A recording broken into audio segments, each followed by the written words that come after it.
खुलुमबाय रायजोफोर दिनैनि गोदान भिडिअ बयखौबो बरायबाय दासिमनो माखासे गोनां खौरांफोर लानानै फैदों नोंथांमोना भिडिअखौ जोबजासिम नायलांदो आरो भिडिअखौ मोजां मोनोब्ला अन्नानै मोनसे लाइक खालामदो आरो चेनेलाव गोदानै फैदोंब्ला सानफ्रोमबोनि खौरां लानो थाखाय चेनेलखौ साबस्क्राइब खालामनानै बेल आइकनखौबो अलाव होनानै लादो अब्ला दासिमनि खौरांफोरा फारियै बिजनी आमरागुरि गामियाव मोनसे दुखुनांथाव जाथाय जानानै थाङो किशोर बर' मुंनि लाइमोना दैमायाव दुगैनो थांनानै जिउ गोमाबाय।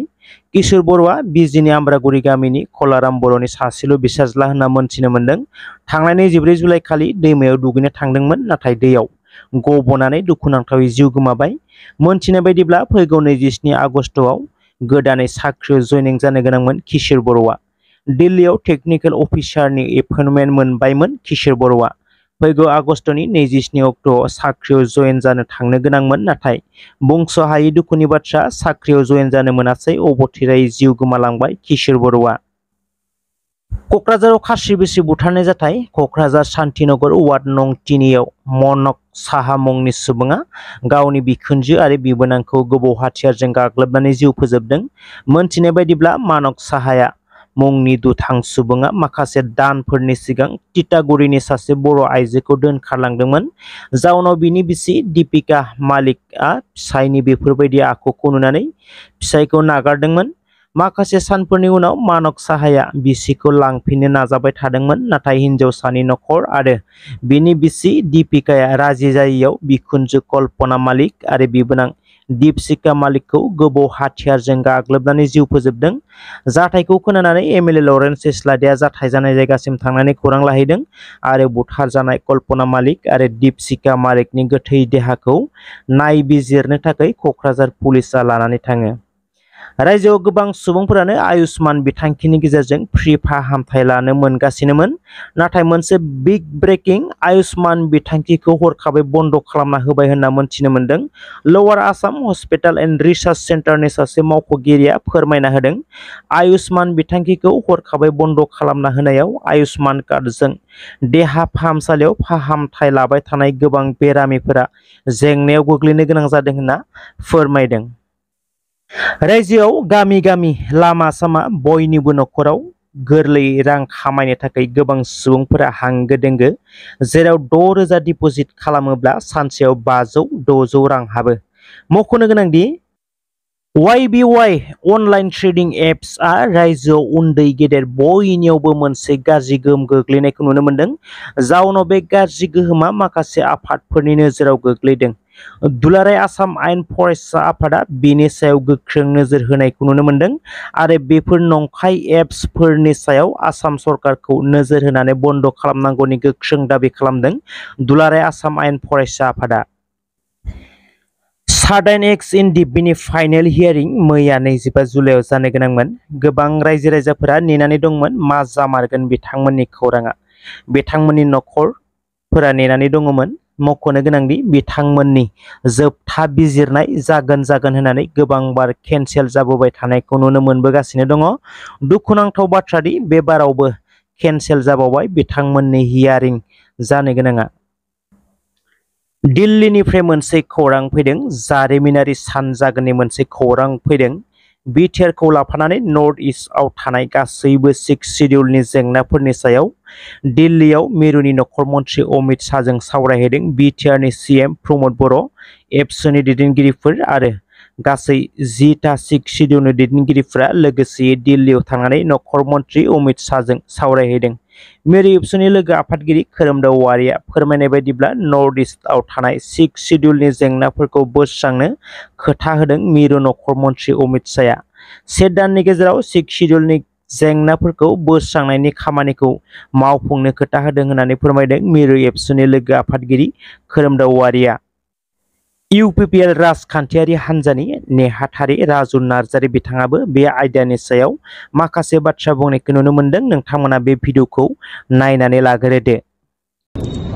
दिनै जोंनि भारत सरकारनि नखर मन्थ्रिनि दैदेननायावहाय संबिजिरनि 125थि जे संशोधन जानो थांगासिनो दं बिनि सायाव मोनसे सावरायनाय जानानै थाङो। बियो मोनसे जोबोद जारिमिनारि सावरायनाय।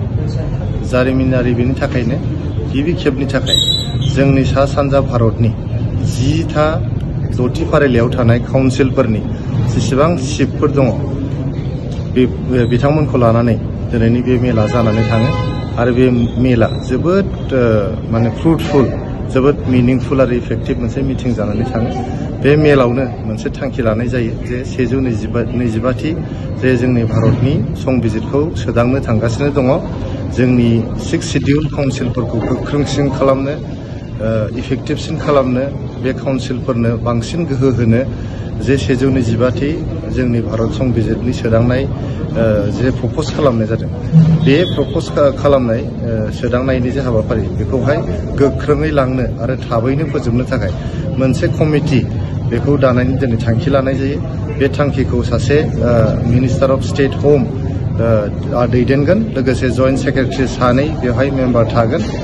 बे माने स्टेट हम मिनिस्टार आरो सानै जइन्ट सेक्रेटारिनि दैदेननायाव बे कमिटिया जानानै मास मोनसेनि गेजेरावनो बेनि सायाव रिपर्टखौ होगोन। रिपर्ट फैग्रोमोनानो दान मोनसेनि गेजेरावनो 10टा जे जोंहा 6 शिडिउल अट'नमास काउन्सिल दं नर्थ इस्टआव, बिथांमोननि बेफोरनि चिफफोरखौ लानानै फिन खनसेबाव मोनसे मेल जागोन आरो मेल जाखांनानै बेखौ फाइनाल खालामनाय जागोन।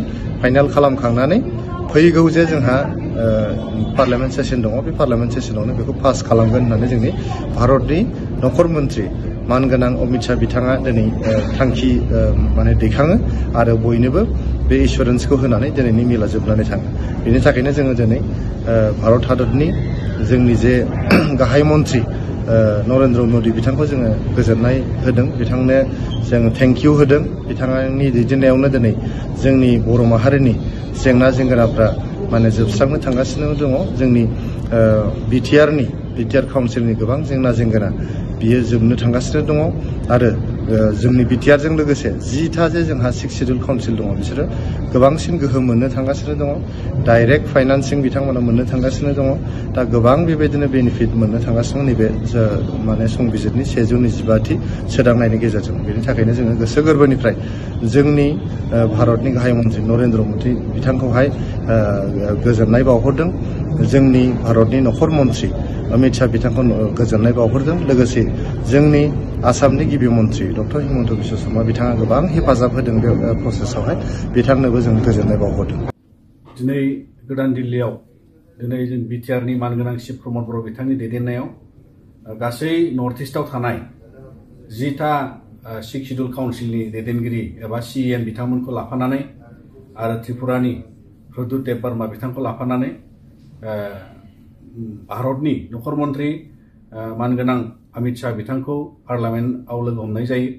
मानोना बेवहाय गासै जि 6 शिडिउल काउन्सिल नर्थ इस्टनि बिनि गासै 125th एमेन्डमेन्टनि सोमोन्दैहाय सावरायनायनि थाखाय प्रमद बर' बिथांनि दैदेननायाव दिनै बिटिआरजों लोगोसे गासैबो जे 9टा काउन्सिल दङ बिनि समाधाननि लामाखौ लाबोनो थाखाय आरो जि प्रभिजन्सफ्रा एमेन्डमेन्टजों समाधान फैनांगौ बिनि सायाव गेबेङै मानगोनां नखर मन्त्रि बिथाङा खोनासंदों आरो बिथाङा मोनसे राहा लादों जे दान मोनसेनि गेजेराव मोनसे अफिसार्सफोरखौ लाफानानै आरो गावनि मिनिस्टार अफ स्टेट हमखौ लाफानानै बिथाङा मोनसे कमिटि सामलायनानै बेखौ दान मोनसेनि गेजेराव समाधाननि लामा बरननो थाखाय बिथाङा थिरांथा होदों।